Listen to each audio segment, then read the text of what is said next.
नमस्कार, मी पवार माधवी. या चॅनलवर तुमचं स्वागत आहे. मी आज करते सुक्या बोंबलाची चटणी.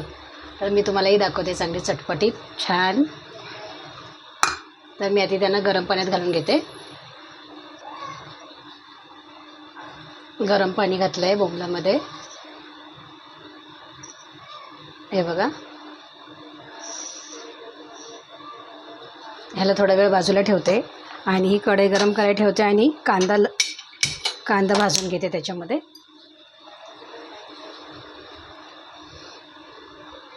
कढई गरम होईपर्यंत बघा, कढई गरम झाली आहे. आता मी त्याच्यात टाकते तेल, नंतर टाकते कांदा. गॅस स्लो करते. स्टीलची कढई आहे, तेल उडतं सगळं बाहेर. म्हणून मी 2 कांदे घेतलेत, 1 टमाटो घेतला आहे, 4-5 पाकल्या लसणाच्या घेतलेत आणि मी आता ह्याला फोडणीला घालते. बघा, भाजून घेऊया आपण. हे थोडंसं गरम पाणी आहे, ते धुवून घेते ह्याच्यामध्ये. म्हणजे मी पुन्हा थोडंसं टाकून देईन त्याच्यामध्ये पाणी शिजायला. असं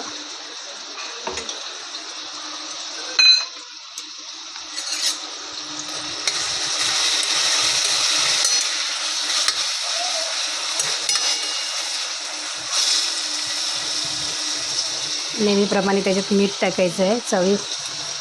आधी थोडंसं टाकते, नंतर मग कांदा शिजायला टाकते. म्हणजे पटकन कांदा शिजेल. कांदा चांगला सोनेरी कलरवरती झालं की मग आपण त्याच्यामध्ये बोंबील टाकू.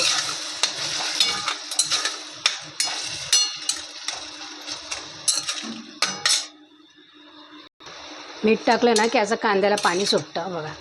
तो चांगला आपल्याला आटवायचं आहे. कांद्यातलं पाणी सगळं कांदा टॅमॅटोतलं सुकवून घ्यायचं आहे.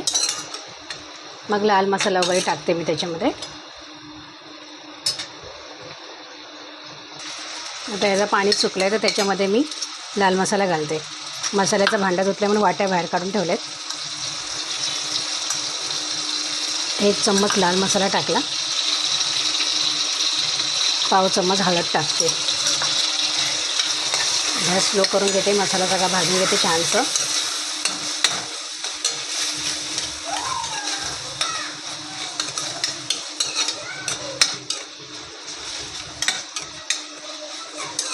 हे बघा, छान मसाला भाजला आहे. त्याच्यामध्ये आपण हे गरम पाण्यात टाकलेले बोंबील आहेत ना, ते सोडते.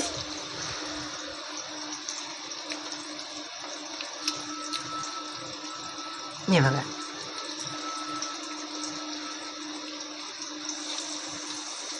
सुक्या बोंबल्याची चटणीला आहे ना कांदा जास्त टाकायचा. कांदा जास्त टाकला ना की चांगली होते ती. नाही तर नुसतं बोंबील पण चांगलं नाही लागत आहे. कांद्यामध्ये चांगलं लागतं. कांदा जरा जास्त टाकायचा त्याला. तर मी त्याच्यामध्ये टमॅटो पण टाकले आहे. तुम्हाला आवडलं तर तुम्ही कांदा नुसतं टाकू शकता. याच्यामध्ये मी एवढं पाणी घालणार आहे शिजण्यासाठी.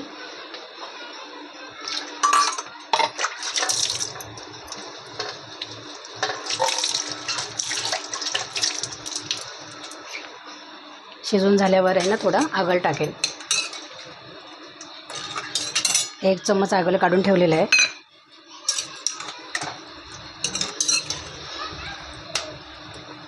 थोडा बोंबील शिजला की आपण त्याच्यामध्ये आगळ टाकणार आहोत.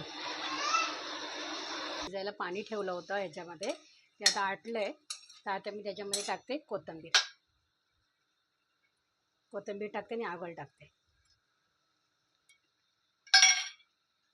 हे बघा, हा 1 चम्मच आगळ आहे, तेच टाकूया त्याच्यामध्ये.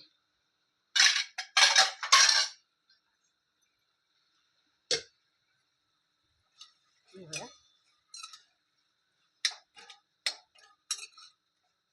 आंबट वासायला. कुठल्याही मच्छीला आंबटपणाशिवाय चव पण नाही आणि सुगंधही नाही. आता बघा, मी थोडंसं टाकलं होतं मीठ, त्याच्यामध्ये मी अजून थोडंसं टाकते. हे बघा, चवीपुरतं. कारण की अगोदर कांदा शिजायला टाकला होता, पण मी आता तेवढंच वरून टाकलं आहे. आणि कमी आहे ना भाजी, नाही तर खारट होईल. चवीप्रमाणे मीठ टाकायचं. जास्त करायचे असेल तर थोडं जास्त टाकायचं. त्याची भाजी शिजून घेऊया, पाणी आटून घ्यावं मस्त आपण त्याचं. हे बघा, हे जे मस्त पाणी सुकत चाललंय.